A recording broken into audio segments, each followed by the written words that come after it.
Regardez ce que j'ai découvert. Il y a une histoire qui semble magique et qui implique l'un des hommes les plus intelligents au monde en matière d'argent, Warren Buffett. Il a dit quelque chose qui m'a fait écarquiller les yeux. Quiconque sans argent qui applique cela sera riche en 6 mois. Waouh! Maintenant, je sais, rien qu'entendre ça, ça te donne des papillons dans le ventre, n'est-ce pas? Comme vraiment, cela semble trop beau pour être vrai. Puis cette peur surgit. Et si ça ne marche pas? Et si je fais quelque chose de mal? Mais ne vous inquiétez pas, il n'y a pas lieu d'avoir peur. Imaginez-le comme une grande aventure, comme la chasse au trésor caché. Il y aura des défis et des moments où vous pourriez même vous sentir un peu perdu, mais et si le trésor était vraiment là, à vous attendre? Et si, en suivant les bons gestes, vous pouviez réellement changer de vie en un rien de temps? Je ne sais pas pour vous, mais je suis super curieuse de découvrir quel est ce secret qui peut tout transformer. Faisons ce voyage ensemble? De nombreuses bonnes surprises nous attendent peut-être. Vous êtes-vous déjà demandé pourquoi certaines personnes parviennent à devenir riches alors que d'autres continuent de lutter contre les dettes et les dépenses année après année? Avez-vous remarqué que l'école nous apprend beaucoup de choses que nous n'utilisons jamais dans la vie, mais semble oublier de nous apprendre l'argent? Pourquoi doit-il en être ainsi? Si l'école nous avait appris l'argent, peut-être seriez-vous déjà riche aujourd'hui. Mais si l'école ne vous a pas appris, ne vous inquiétez pas, je vous l'apprendrai. Parce que ce que vous n'avez jamais appris sur l'argent de toute votre vie, vous l'apprendrez dans cette courte vidéo. Préparez-vous pour un voyage de découverte où nous révélerons des secrets sur le fonctionnement réel de l'argent, bien au-delà de la simple épargne et de l'investissement. Plongeons dans le monde des finances personnelles, de l'entrepreneuriat et bien plus encore. Êtes-vous prêt à changer votre façon de penser à l'argent?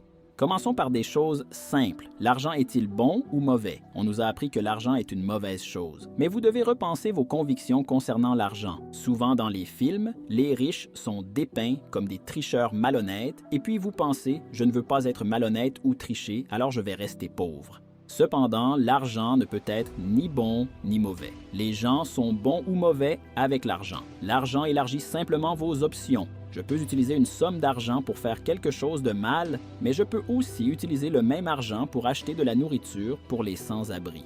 Dans ce cas, l'argent n'est qu'un facilitateur dans nos vies, mais c'est nous qui déterminons les options. Combien de fois avez-vous entendu dire que les riches n'entrent pas au paradis? J'ai entendu cela plusieurs fois, alors vous pourriez penser que si les riches n'entrent pas au paradis, alors je veux être pauvre, n'est-ce pas? Nous devons repenser nos convictions, car la plupart des gens riches sont travailleurs et honnêtes. C'est pourquoi beaucoup de gens leur font confiance, car ils sont dignes de confiance. Seriez-vous confiant de faire des affaires avec des personnes malhonnêtes? Définitivement pas. Alors pourquoi pensez-vous que d'autres le feraient? Les gens font confiance aux riches parce qu'ils sont dignes de confiance. Bien sûr, il y a aussi des riches malhonnêtes dont beaucoup gagnent des fortunes illégalement, mais je veux que vous compreniez que la majorité n'est pas comme ça. Lorsque les médias trouvent qu'un riche est malhonnête, ils en parlent tout le temps jusqu'à nous donner l'impression que tous les riches sont malhonnêtes, ce qui est faux. Alors, dites-le comme ceci, je serai une personne riche et honnête. J'ai rencontré des riches honnêtes et malhonnêtes, ainsi que des pauvres honnêtes et malhonnêtes. Alors, repensez cette situation, car vous ne deviendrez jamais quelque chose que vous méprisez. Si vous méprisez les riches, vous ne le deviendrez probablement jamais. Et si on changeait cette perspective? Maintenant, une autre question est de savoir si les riches vont au paradis ou non. Laissez-moi vous dire une chose, le Créateur a créé toutes choses. Toutes les richesses de ce monde lui appartiennent, car Dieu lui-même dit que l'argent et l'or sont tous à moi. Maintenant, je vous le demande, comment un Dieu qui possède tout peut-il vouloir que ses enfants souffrent?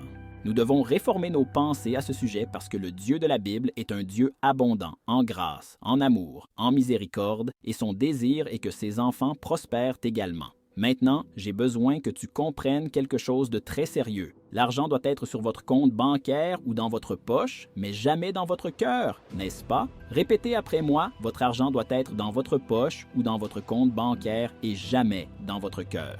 Lorsqu'il est utilisé à bon escient, l'argent peut même faciliter votre spiritualité car vous pouvez l'utiliser abondamment pour aider votre frère dans le besoin.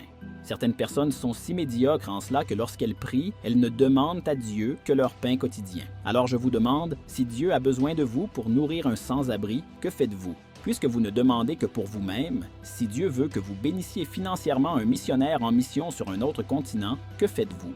Vous ne pensez qu'à vous, vous ne demandez que vous-même. Êtes-vous un individualiste? Non, vous n'êtes pas un individualiste. Vous avez simplement une mauvaise mentalité à propos de l'argent qui doit être corrigée. Lorsque vous priez, demandez à Dieu de bénir grandement votre vie financière afin que vous puissiez bien vivre et bénir les autres aussi. Nous avons déjà dissipé 2 grands mythes. Le mythe selon lequel tous les riches sont malhonnêtes et le mythe selon lequel les riches n'entrent pas au paradis. On peut continuer? Si vous comprenez, commentez comme ça, je comprends. Apprenez maintenant une grande leçon sur l'argent. L'argent n'accepte pas le manque de respect, c'est un excellent serviteur mais un terrible maître. Apprenez à le dominer intentionnellement ou il vous dominera. Sachez contrôler tout ce qui va et vient dans votre vie en termes d'argent. Sachez exactement combien vous devez chaque mois en facture fixe et essayez de réduire toutes les dépenses qui n'ont pas de sens. Il existe ce qu'on appelle une carte de crédit, qui fait peur à de nombreuses familles parce que les gens pensent que le solde de la carte de crédit est une extension de votre salaire. Mais non, mes amis, ce n'est pas le cas. Comprenez ceci, si vous dépensez la totalité de votre solde de carte de crédit et que ces dépenses dépassent le montant de votre salaire mensuel, félicitations, vous venez de mettre à mal vos finances et cela pourrait vous coûter cher. Chaque fois que vous utilisez une carte de crédit, pensez, ai-je vraiment besoin de ce que j'achète? Si vous vous posez cette question et y réfléchissez vraiment, vous vous rendrez compte que la plupart des choses que vous achetez avec une carte de crédit, la plupart du temps, vous n'en avez pas besoin. Parce que je n'ai jamais rencontré quelqu'un qui s'est endetté avec une carte de crédit parce qu'il avait besoin de faire l'épicerie pour le mois. Mais j'ai vu beaucoup de gens s'endetter pour acheter un nouveau téléphone, une nouvelle télévision, de nouveaux vêtements, et en fin de compte, ils n'avaient pas besoin de tout cela, ils l'achetaient simplement de manière impulsive. Certaines personnes sont consuméristes par nature, elles ont l'habitude de dépenser de manière imprudente et cela doit être corrigé si l'on veut être riche un jour. Mais si vous voulez rester pauvre, vous n'avez rien à changer. Ceci est le chemin. Je ne sais pas pour le reste du monde, mais ici au Brésil, on dit généralement qu'une carte de crédit est une solution rapide. La solution rapide est un dicton populaire que nous utilisons lorsque quelque chose nous a facilité la vie dans une situation spécifique. Par exemple, ma voiture est tombée en panne et mon ami m'a emmené en voiture. Dans ce cas, mon ami m'a rendu service. Oui, beaucoup de gens utilisent les cartes de crédit comme solution miracle, mais soyez prudents, mes amis, car la faveur qu'elles vous rendent aujourd'hui est la même qu'elles utiliseront pour vous faire du mal plus tard. Notre vie financière comporte 4 niveaux. Je vais vous expliquer chacun et vous verrez lequel vous convient. Droite, le premier niveau est le pire de tous. La personne reçoit le mois de salaire et quand vous faites le calcul, vous réalisez que vous avez dépensé plus que ce que vous avez gagné. Les chiffres ne s'additionnent jamais. Il gagne 2000 et dépense 2500. J'imagine que la personne dans cette situation peut à peine dormir la nuit. C'est regrettable. Cela détruit les familles. J'ai vu d'innombrables relations qui se sont terminées non pas à cause d'un manque d'amour, mais à cause d'innombrables disputes résultant d'un manque d'argent. Prenons nos finances plus au sérieux. Le deuxième niveau financier consiste à dépenser tout ce que vous gagnez. La personne reçoit son salaire, parvient à payer toutes ses dettes, mais il ne lui reste plus rien, pas même pour une glace. Une personne peut payer toutes ses dettes, mais il ne reste plus rien. Ce modèle financier doit également être corrigé le plus rapidement possible, car cette personne ne vit pas, elle survit simplement. Êtes-vous d'accord? Le troisième niveau est un peu mieux. La personne reçoit un salaire, parvient à payer toutes les dettes du mois, parvient à économiser un peu d'argent, mais l'argent économisé, elle ne sait pas quoi en faire. Ainsi, vous finissez par gaspiller cet excédent dans des choses inutiles ou parfois vous laissez cet argent dans vos économies et cet argent est dévalué chaque jour à cause de l'inflation. Le quatrième niveau financier est ce que je recommande à tout le monde. La personne reçoit un salaire, parvient à payer toutes les factures, économise un peu d'argent et cet excédent sert de multiplicateur. Dans mon cas, il y a quelques années, avant de devenir millionnaire, j'ai pris l'excédent de mon salaire et j'ai acheté des produits pour les revendre. Je les ai achetés 50 et je les ai revendus 100 et j'ai ainsi multiplié mon argent. J'ai fait multiplier mon surplus grâce à l'entrepreneuriat. Mais si vous ne savez pas être entrepreneur, il faut savoir investir pour gérer votre vie financière au niveau 4. Tout d'abord, assurez-vous qu'il vous reste de l'argent, puis faites-le multiplier. Prenez votre surplus et achetez des actions avec un potentiel d'appréciation. Achetez des fonds immobiliers, ce sont des actifs à revenus variables, le profit ici est plus important, mais il y a plus de risques, ou investissez dans quelque chose de moins risqué. Mais avec moins de profit vaut mieux que rien. Dans ce cas, vous pouvez par exemple investir dans des bons du trésor.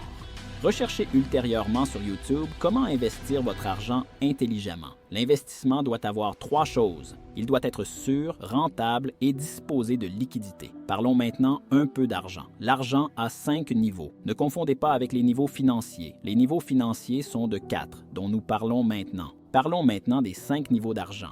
Alors abonnez-vous à la chaîne pour ne pas rater les prochaines vidéos. Cela n'a aucun sens que vous regardiez cette vidéo jusqu'à présent. Sans vous abonner à la chaîne, si vous regardez toujours, c'est que cela a du sens pour vous. Et cela aura encore plus de sens si vous vous abonnez. Continuez, lorsqu'il s'agit d'argent, considérez ces 5 niveaux. Le premier niveau d'argent est de gagner. Ce n'est pas négociable. Trouvez un moyen de gagner de l'argent. Le premier niveau est donc gagnant. Le deuxième niveau consiste à investir.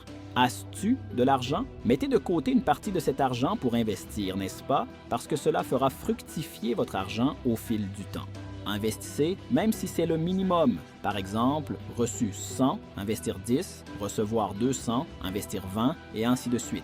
Donc le deuxième niveau d'argent consiste à investir. Vous avez de l'argent, vous en mettez de côté pour investir.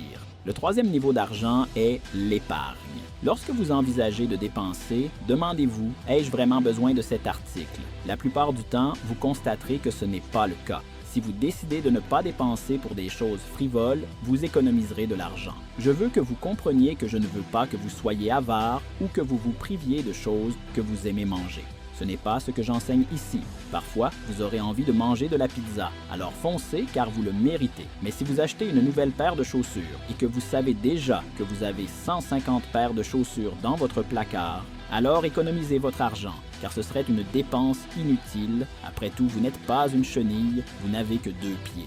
Le quatrième niveau d'argent consiste à mettre de côté une partie de votre argent, comme la dîme personnelle, car l'argent que vous économiserez sera un aimant qui attirera encore plus d'argent, car l'argent attire l'argent. Par exemple, lorsque vous ouvrez le robinet de votre maison, l'eau coule vers la rivière coule vers la mer, donc l'eau va là où il y a de l'eau, et la haine va vers ceux qui détestent, et l'amour va vers ceux qui aiment, et l'argent va à ceux qui ont de l'argent. Et lorsque vous donnez la dîme personnellement, vous dites « J'ai de l'argent, donc encore plus d'argent entrera dans votre vie. Cet argent, vous le garderez sur un compte juste pour attirer plus d'argent. » Mais vous pourriez penser que je gagne peu d'argent et que si je fais cela, il ne restera plus rien. Donc si vous gagnez déjà peu, 10%, c'est presque rien, vous pouvez le faire. Il y a des gens dans le monde qui vivent avec beaucoup moins que vous et qui vivent bien. Le cinquième niveau d'argent est la dépense. Ici, vous payez vos dettes et achetez ce que vous aimez. Mais notez que l'argent a 5 niveaux. La plupart des gens ne font pas passer leur argent par ces 5 niveaux. L'argent que beaucoup gagnent ne passe que par le premier et le dernier niveau, celui de gagner et de dépenser, de gagner et de dépenser. Si c'est comme ça, vous n'arriverez pratiquement nulle part. Parlons de recevoir de l'argent. Comment recevez-vous votre argent? Maintenant, quelque chose d'intéressant arrive. Et pour ne manquer aucune surprise, continuez à suivre car cette vidéo n'est que la première partie. Il y a beaucoup plus de contenu passionnant dans la partie 2 où nous plongerons encore plus profondément dans ces secrets financiers et explorerons de nouvelles stratégies. Ne manquez pas la suite qui regorge de précieux conseils qui peuvent transformer votre relation avec l'argent. Restez connectés et rendez-vous dans la partie 2. À plus tard!